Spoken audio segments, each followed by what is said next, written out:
ഡൽഹി ജന്തർ മന്ദറിൽ C J P പ്രവർത്തകർ സമരം സംഘടിപ്പിച്ചപ്പം ദിവസങ്ങൾക്ക് ശേഷം നമ്മുടെ മുഖ്യമന്ത്രിയും സംഘങ്ങൾ അല്ലെ പരിവാരങ്ങളും കൂടെ അങ്ങോട്ടേക്ക് എത്തി.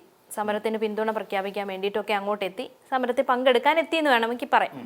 പക്ഷേ അവിടെ ചെന്നിട്ട് ഈ പറയുന്ന നമ്മുടെ മുഖ്യമന്ത്രി വി ഡി സതീശൻ്റെ ചില പെരുമാറ്റങ്ങൾ, അതായത് സമരത്തിനോട് കാണിച്ച ചില പെരുമാറ്റ രീതികൾ വെച്ച് നോക്കുമ്പോൾ നമ്മുടെ ഈ പറയുന്ന CPM പാർട്ടി ഉന്നയിക്കുന്ന ചില ആരോപണങ്ങളുണ്ടല്ലോ. അതായത് ഈ പറയുന്ന സംഘപരിവാർ ബന്ധവും അല്ലെങ്കിൽ ഡീലുകളെ കുറിച്ചുമൊക്കെ ഉയർത്തുന്ന ചില ആരോപണങ്ങളുണ്ട്. ആ ആരോപണങ്ങളെ സാധൂകരിക്കുന്ന പെരുമാറ്റമല്ലേ അവിടെ നിന്ന് സതീഷിന്റെ ഭാഗത്തുനിന്ന് അല്ലെങ്കിൽ മുഖ്യമന്ത്രിയുടെ ഭാഗത്തുനിന്ന് ഉണ്ടായിട്ടുള്ളത്? ഇല്ല, നമ്മൾ അങ്ങനെ ചിന്തിക്കുമ്പോൾ ശരിക്കും അതിനെ അങ്ങനെ തന്നെ കരുതേണ്ടി വരും. കാരണം കേരളത്തിലെ കോൺഗ്രസ് എന്ന് പറയുന്ന ഒരു രീതി, കേരളത്തിൽ കോൺഗ്രസ് പാർട്ടി വേറൊരു തലത്തിലാണ് ഇതിനെയൊക്കെ കാണുന്നത്. വേറൊരു തലത്തിൽ എന്ന് പറഞ്ഞു കഴിഞ്ഞാൽ ഇവിടെ ഒരു നയമുണ്ട് കോൺഗ്രസിന്. ആ നയം എപ്പോഴും ഒരു പ്രീണന നയമാണ്, ഒരു BJP പ്രീണന നയം അവർ അല്ല. അത് ചോദിക്കാൻ കാരണം തന്നെ എന്ന് വെച്ച് കഴിഞ്ഞാൽ അത് PM ശ്രീ പദ്ധതി വന്ന സമയത്ത് ഇതേ UDF തന്നെ അല്ലെങ്കിൽ ഇതേ കോൺഗ്രസ്സുകാർ തന്നെ ആരോപണം ഉന്നയിച്ചു. അന്ന് CPM സംഘപരിവാറും അല്ലെ BJPയും കൂടെ ഡീലുണ്ടെന്ന് പറഞ്ഞു. അപ്പൊ ഈ കാണുന്നതിനെ നമുക്ക് ഡീലായിട്ട് തന്നെ കണ്ടുകൂടെ എന്നുള്ളതാണ്. അല്ല, അതിനകത്ത് അങ്ങനെ കുറെ കാര്യങ്ങളുണ്ടെന്നേ. കാരണം ഇപ്പൊ നിലവിലുള്ളത് ഒരു സാഹചര്യം വെച്ചുകൊണ്ട് സംസ്ഥാന സർക്കാരിന് ഇവരെ വെറുപ്പിക്കാൻ കഴിയില്ല. BJP അത് പ്രത്യേകിച്ച് നരേന്ദ്രമോദിയും അമിത്ഷായും ഒന്നിപ്പം ഗഡ്കരി ഇങ്ങനെയുള്ള ആൾക്കാരെ ഒന്നിപ്പം വെറുപ്പിക്കാൻ കഴിയാത്തൊരു സാഹചര്യമുണ്ട്. അപ്പൊ ധർമ്മേന്ദ്ര പ്രധാനെയും വെറുപ്പിക്കാൻ പറ്റില്ല എന്നുള്ളത് വസ്തുതയാണ്. അതിൽ രാജിവെച്ചിട്ടുണ്ടെങ്കിൽ തന്നെ എന്തുകൊണ്ടാണെന്ന് ചോദിച്ചു കഴിഞ്ഞാൽ, ഒന്ന് ഈ പറയുന്ന കേന്ദ്രത്തിൽ നിന്നും കുറെ അധികം ഫണ്ട് വരാനുണ്ട് എന്നുള്ള ഒരു വസ്തുത ഞാൻ പറയാം. ആദ്യം വസ്തുതകൾ പറഞ്ഞിട്ട് പോകാമല്ലോ. വസ്തുത പറയാം. ഈ പറയുന്ന കേന്ദ്രത്തിൽ നിന്ന് കുറെ ഫണ്ട് വരാനുണ്ട്. ഇപ്പം PM ശ്രീ പദ്ധതിയുമായി ബന്ധപ്പെട്ടുകൊണ്ട് കുറച്ച് ഫണ്ട് നമുക്ക് കിട്ടേണ്ടതുണ്ട്. 12,000 കോടി രൂപയോളം നമുക്ക് വരാനുണ്ട്. അതോടൊപ്പം തന്നെ ടാക്സുമായി ബന്ധപ്പെട്ടുകൊണ്ട് നമുക്ക് വിഹിതം കിട്ടേണ്ടതുണ്ട്. നമ്മുടെ അത് പിന്നെ റോഡ് നിർമ്മാണം അതുമായി ബന്ധപ്പെട്ടുകൊണ്ടും പൊരുത്തപ്പെട്ട് പോകേണ്ടതുണ്ട്. ഇനി അർദ്ധ അതിവേഗ റെയിൽപാത ഇതുമായി ബന്ധപ്പെട്ടുകൊണ്ടും സംസ്ഥാന സർക്കാരിന് കേന്ദ്ര സർക്കാരിനെ ചാരി നിന്നേ പറ്റൂ എന്നുള്ളതാണ് അതിനകത്തിലെ ബേസിക് ആയിട്ട് പറയേണ്ട ചില അത്യാവശ്യ ഘടകങ്ങൾ, അല്ലെങ്കിൽ പൊളിറ്റിക്കൽ അല്ലാതെ പറയാൻ പറ്റുന്ന കുറെ കാര്യങ്ങൾ. പക്ഷേ അതിനു വേണ്ടിയിട്ട് ഒളിച്ചിരിക്കണോ എന്നുള്ളതാണ് അടുത്ത ചോദ്യം വരുന്നത്. അപ്പൊ ഇത്രയും ആ നീഡ് സംസ്ഥാനത്തിനുണ്ട്. എന്നാൽ ഇവിടെ ഒരു ഡീൽ ആരോപണം വരുന്നതിന്റെ പ്രധാന കാരണം ഇവരെ വിളിച്ചു വരുത്തിയത് എന്തിനു വേണ്ടിയിട്ടാണ്?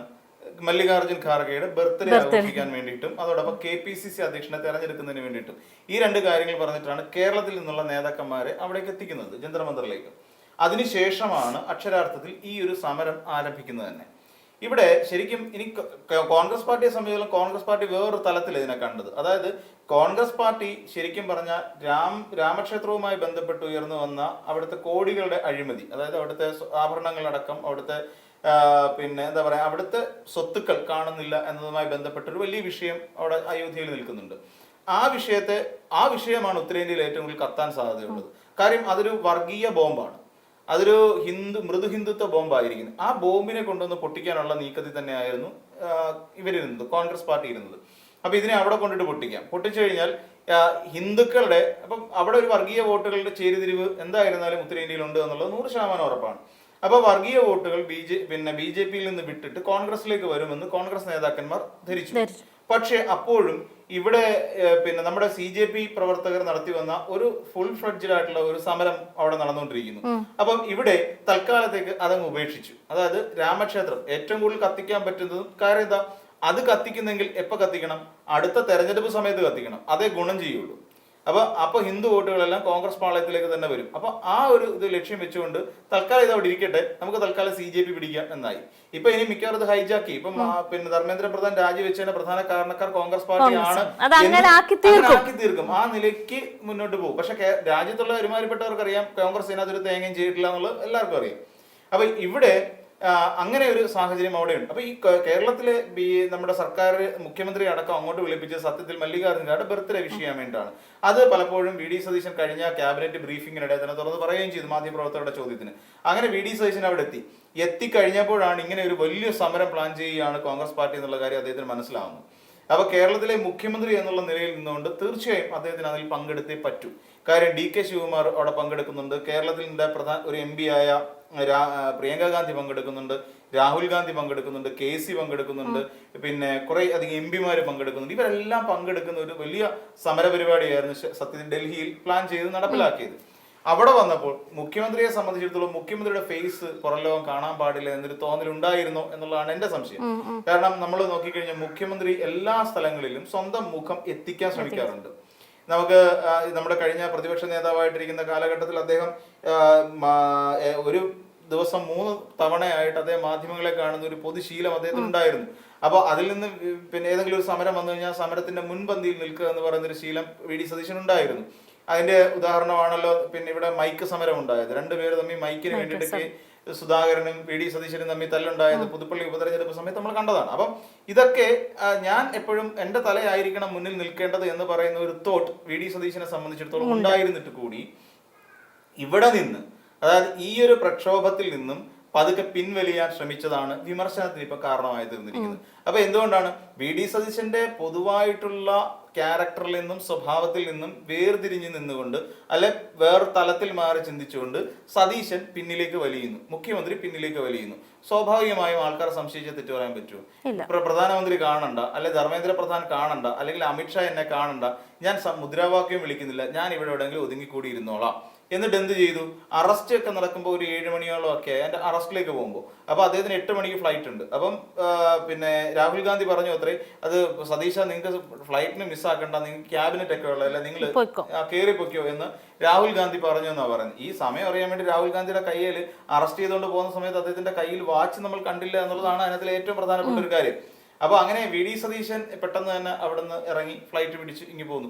അവിടെ നിന്ന് എത്രയും വേഗം പോരുക എന്നുള്ളത് തന്നെയായിരുന്നു സതീശൻ ലക്ഷ്യം വെച്ചിരുന്നത്. കാരണം അവിടെയാണ് നമ്മൾ ഈ പറഞ്ഞ ഡീലിന്റെ ഒരു അജണ്ട നമ്മൾ കാണേണ്ടത്. അതായത് ഇവിടെ തന്നെ കാണുകയോ താൻ അവിടെ മറ്റുള്ളവരുടെ മുമ്പിൽ രജിസ്റ്റർ ആവുകയോ ചെയ്തു കഴിഞ്ഞാൽ കേന്ദ്രത്തിൽ നിന്ന് നമുക്ക് കിട്ടിക്കൊണ്ടിരിക്കുന്ന, അല്ലെ കേന്ദ്രം എന്നല്ല BJP എന്ന് പറയുന്ന ഒരു രാഷ്ട്രീയ പാർട്ടിയിൽ നിന്ന് അല്ലെങ്കിൽ സംഘപരിവാറിൽ നിന്ന് നമുക്ക് കിട്ടേണ്ട ചില കാര്യങ്ങൾ കിട്ടില്ലേ എന്നൊരു തോന്നൽ സതീശന്റെ ഉള്ളിൽ ഉണ്ടായിരിക്കാം. കാരണം അദ്ദേഹം പലപ്പോഴും എന്തുകൊണ്ട് സതീശനെ അങ്ങനെ ഒരു ഗണത്തിലേക്ക് പെടുത്തുന്നു എന്ന് ചോദിച്ചു കഴിഞ്ഞാൽ നമുക്ക് കുറെ നിയമനങ്ങൾ എടുത്ത് ചൂണ്ടിക്കാണിക്കേണ്ടി വരും. അപ്പൊ നമുക്കറിയാം രത്തൻ യു ഖേൽക്കർ എന്ന് പറയുന്ന നമ്മുടെ തുറമുഖ സെക്രട്ടറി ആയിട്ടും അദ്ദേഹത്തിന്റെ പേഴ്സണൽ സെക്രട്ടറി ആയിട്ട് മാറി നിൽക്കുന്നതെന്ന് വെച്ചാൽ സത്യത്തിൽ അദ്ദേഹം നമ്മുടെ മുഖ്യ തെരഞ്ഞെടുപ്പ് ഓഫീസർ ആയിരുന്നു. അത് BJP-കാരനാണ്. പിന്നീട് ശേഷാദ്രിനാഥൻ എന്ന് പറയുന്ന ഒരു പിന്നെ പുതിയ ഒരു തെരഞ്ഞെടുപ്പ് കമ്മീഷണറായിട്ട് പുതിയ ഒരാളെ നിയമിക്കുന്നു. അദ്ദേഹം പിന്നെ ശരിക്കും ജസ്റ്റിസ് ആണ്. അദ്ദേഹം ശരിക്കും പറഞ്ഞു കഴിഞ്ഞാൽ ഒരു സംഘപരിവാറാണ്. PM നിയാസുമായിട്ട് ബന്ധപ്പെട്ടുകൊണ്ട് നിയാസ് ഇതിനെ ശക്തമായി എതിർത്തു. അയാൾ സംഘപരിവാറുകാരനാണ്, ആ സംഘപരിവാറുകാരനെ ഒരു കാരണവശാൽ നിയമിക്കാൻ പാടില്ല. കാരണം KPCC ജനറൽ സെക്രട്ടറിയാണ്. ആ KPCC ജനറൽ സെക്രട്ടറി അങ്ങനെ ഒരു ആവശ്യം ഉന്നയിച്ചിട്ട് കൂടി ഈ നിയാസ് പലതവണ മുഖ്യമന്ത്രിയെ നേരിട്ട് കണ്ട് ഇക്കാര്യം പറയണം എന്ന്, ഈ ഒരു ആവശ്യം ഉന്നയിക്കണം എന്ന് പറഞ്ഞിട്ട് പോലും PM നിയാസിന് ഇത് അനുവദിച്ചില്ല, കാണാനുള്ള അനുമതി നൽകിയില്ല. പകരം നമ്മൾ കാണേണ്ടത് RV ബാബു എന്ന് പറയുന്ന RSS-കാരനും ശശികല എന്ന് പറയുന്ന RSS അല്ലെങ്കിൽ സംഘപരിവാറുകാരെയും മുഖ്യമന്ത്രിയുടെ ഓഫീസിൽ നിന്ന് നിവേദനം കൊടുക്കുന്ന കാഴ്ച നമ്മൾ പിന്നീട് കണ്ടത്. അപ്പോ ഇവിടെ PM നിയാസിനെ കാണണ്ട.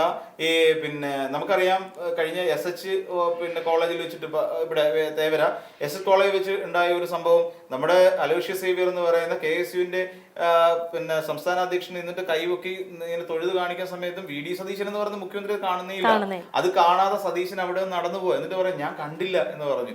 1 മണിക്കൂർ സമയം അവർ മുഖാമുഖം നോക്കിക്കൊണ്ടിരിക്കുകയായിരുന്നു.